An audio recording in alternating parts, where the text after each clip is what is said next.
পরদিন যুধিষ্ঠিরাদি পুনর্বার ভীষ্মের কাছে এসে উপস্থিত হলেন।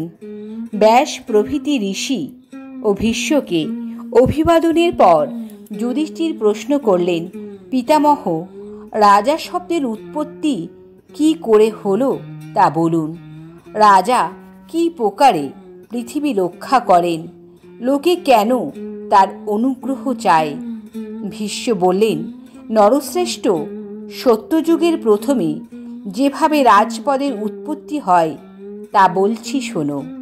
পুরাকালে রাজা ছিল না, রাজ্য ও দণ্ডও ছিল না, দণ্ডার্ঘ লোকও ছিল না।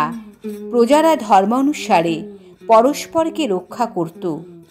ক্রমশ মোহের বশে লোকের ধর্মজ্ঞান নষ্ট হলো, বেদও লুপ্ত হলো। তখন দেবতারা ব্রহ্মার শরণ নিলেন। ব্রহ্মা 1,00,000 অধ্যায়যুক্ত একটি নীতিশাস্ত্র রচনা করে তাতে ধর্ম, অর্থ, কাম এবং ত্রিবর্গ এবং মোক্ষ বিষয়ক চতুর্থ বর্গ বিবৃত করলেন। মানুষ অল্পায়ু এই বুঝে মহাদেব সেই নীতিশাস্ত্রকে সংক্ষিপ্ত করলেন। তারপর ইন্দ্র, বৃহস্পতি ও যোগাচার্য শুক্র ক্রমশ আরও সংক্ষিপ্ত করলেন। দেবগণ প্রজাপতি বিষ্ণুর কাছে গিয়ে বললেন, মানুষের মধ্যে কে শ্রেষ্ঠ হবার যোগ্য তা বলুন। বিষ্ণু বীর্যা নামে এক মানুষ পুত্র সৃষ্টি করলেন। বীর্যার অধস্তন পুরুষ যথাক্রমে কীর্তিমান, কর্দম্য, অনঙ্গ, নীতিমান ও বেন। বেন অধার্মিক ও প্রজাপীড়ক ছিলেন, সেই জন্য ঋষিগণ মন্ত্রপ্রুত কুশ দিয়ে তাকে বধ করলেন। তারপর তার বেনের দক্ষিণ উরু মন্থন করলেন। তা থেকে এক খর্বদেহ কদাকার দগ্ধ কাষ্ঠ তুল্য পুরুষ উৎপন্ন হল। ঋষিরা তাকে বললেন, নিশীথ উপবেশন করো। এই পুরুষ থেকে বন পর্বতবাসী নিষাদ ও ম্লেচ্ছ সকল উৎপন্ন হল। তারপর ঋষিরা বেনের দক্ষিণ হস্ত মন্থন করলেন। তা থেকে ইন্দ্রের ন্যায় রূপবান একটি পুরুষ উৎপন্ন হলেন।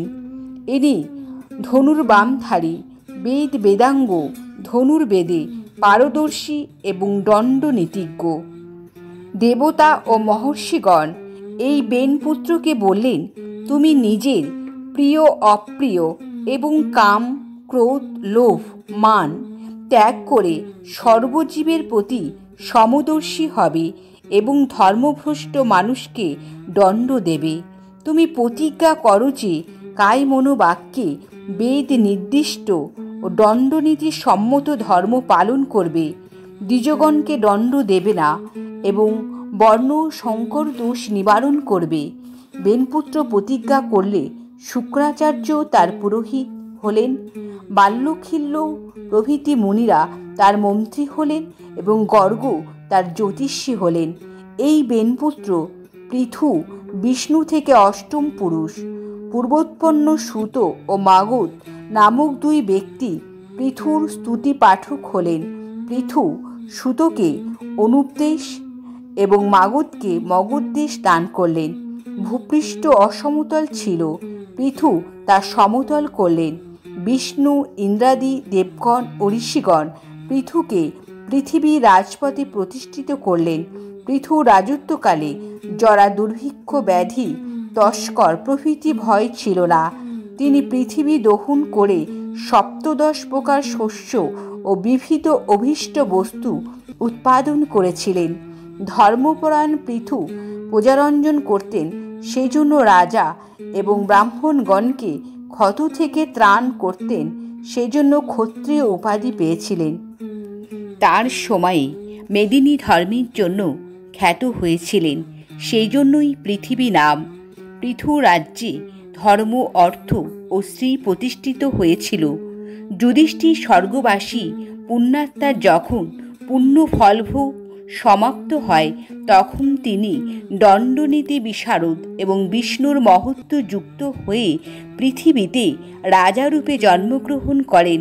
পণ্ডিতগণ বলেন, নরদেব অর্থাৎ রাজাই দেবতার সমান।